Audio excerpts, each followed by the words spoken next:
अरे बेटा क्या हुआ, तू रो क्यों रही है? मम्मी मैं यूपीएससी के पेपर में फेल हो गई। बस इतनी सी बात और तू रो रही है? चल उठ, तू मेरे साथ चल। मम्मी आज भी वही हुआ जो 2 साल पहले हुआ था। मम्मी मैंने खूब मेहनत किया था। मम्मी मैंने खुद उम्मीद लगाया था, पर वही हुआ मम्मी जिस बात का मुझे डर था। तो कोई बात नहीं बेटा। मम्मी क्या कभी आपने भी अपनी लाइफ में स्ट्रगल किया है? स्ट्रगल किया है ना, क्यों नहीं किया है, दुनिया में सब कोई स्ट्रगल करता है। अच्छा तो तू मुझे एक चीज बता, तू क्या, मैं, तू और सभी लड़कियां क्या सोचती है शादी के बाद हमें क्या मिलेगा? एक कंफर्ट, एक घर मिलेगा जिसमें हम कंफर्ट फील कर सके, वो सारी चीजें मिलेगी जिससे हमें खुशी मिल सके। ऐसा ही कुछ हुआ था बेटा मेरी जिंदगी में।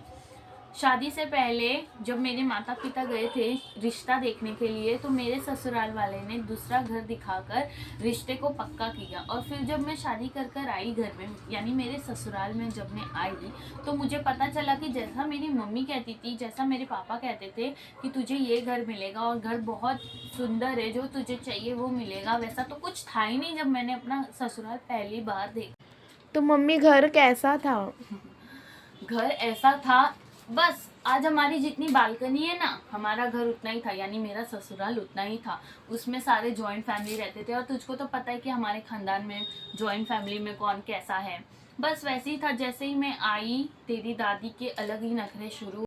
और तुझे पता है उस वक्त ना तेरी बड़ी मम्मी की हालत थोड़ी ठीक ठाक थी, मतलब बड़े पापा तेरे कमाते थे और हमारी हालत कुछ ठीक नहीं थी। तो तेरी बड़ी मम्मी ना दूसरे वाले घर में रहती थी, तो वो जब हमारे घर में आती थी, जो छोटे वाले घर में जब आती थी, तो वो मुझको बहुत तेवर दिखाती थी कि जैसे उसके पास सब है। वो अच्छी अच्छी साड़ियाँ ज्वेलरीज पहन के आती थी और मुझको ऐसे बोलती थी, मैं बहुत सिंपल से साड़ी में रहती थी, तो वो मेरे को ऐसे बोलती थी कि अरे इसके पास क्या है, और एकदम मतलब मुझसे एकदम दूरी बना के रखती थी। और जब तेरी दादी की ये हरकत आज भी मुझे याद है कि जब ना तेरी बड़ी मम्मी आती थी ना, तो वो उसके सैंडल उठा कर ना, ताकि उसके सैंडल ना गंदा हो, इसीलिए वो उसको उठाकर ना ऊपर रख देती थी यार। और तुझे पता है एक दिन ना तेरे पैदा होने के बाद में ना तेरे नाना जी घर पे आए थे।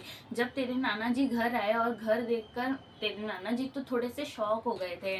तो मुझको लगा कि अब पापा मुझको कुछ आए हैं तो कहेंगे। तो तेरे नानू मेरे पास में आते हैं और मुझको कहते हैं कि तू टेंशन मत ले, देखना तू ना एक दिन ना राज करेगी।